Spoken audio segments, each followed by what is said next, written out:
C'est une enquête sur l'accaparement des terres sur lesquelles on pointait la responsabilité de Bolloré dans l'accaparement de terres agricoles en Afrique, Asie et Amérique latine.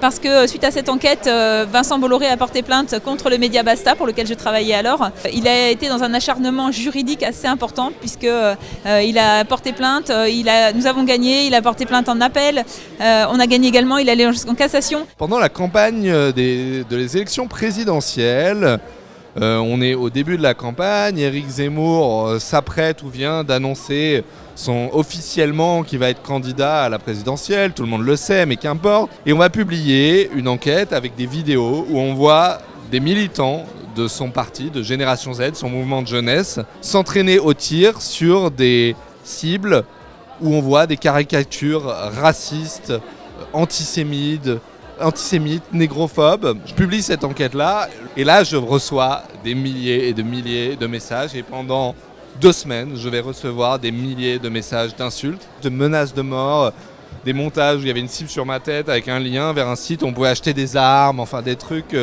hyper sympas et voilà, c'est ça.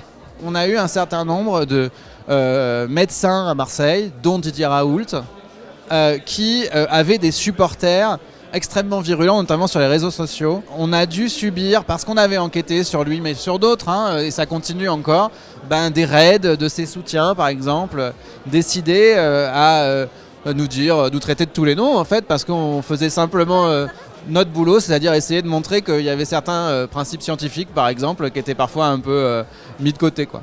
Avec l'actualité qui est la nôtre, je dirais que c'est les Egypt Papers, c'est l'enquête sur une fuite de documents confidentiels qui montre que la France est complice de crimes de guerre en Égypte. C'est elle qui nous a valu le plus d'ennuis. Ouais. Elle a provoqué la garde à vue de la journaliste avec qui on a travaillé, Ariane Lavrieux, et ça continue à nous poursuivre. Ouais. Les documents Takedine. On met la main. Enfin, mes collègues mettent la main sur pratiquement toutes les archives de Takedine. Ça veut dire quoi? C'est les circuits de corruption, de rétrocommission sur les grandes ventes d'armes. Ça va de Karachi à l'affaire libyenne. Et on sort 21 enquêtes sur ces documents et ça ne prend pas. Ça ne prend pas. Personne, aucun autre média ne reprend, ne semble s'y intéresser.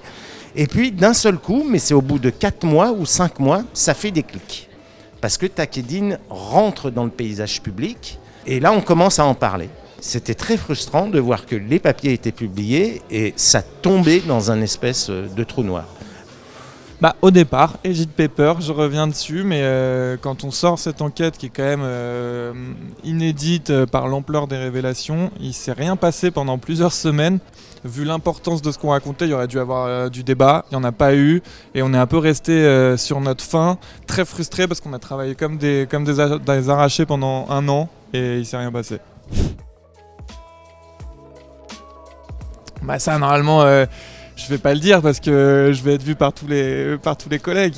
Je crois qu'il y a un fort enjeu aujourd'hui d'enquêter sur les pratiques de l'extrême droite. C'est un sujet qui est encore trop peu exploré et sur lequel il y a une nécessité vitale pour notre démocratie d'aller enquêter, d'aller creuser. Mais il y a une petite enquête nucléaire qui serait pas mal à faire, je pense.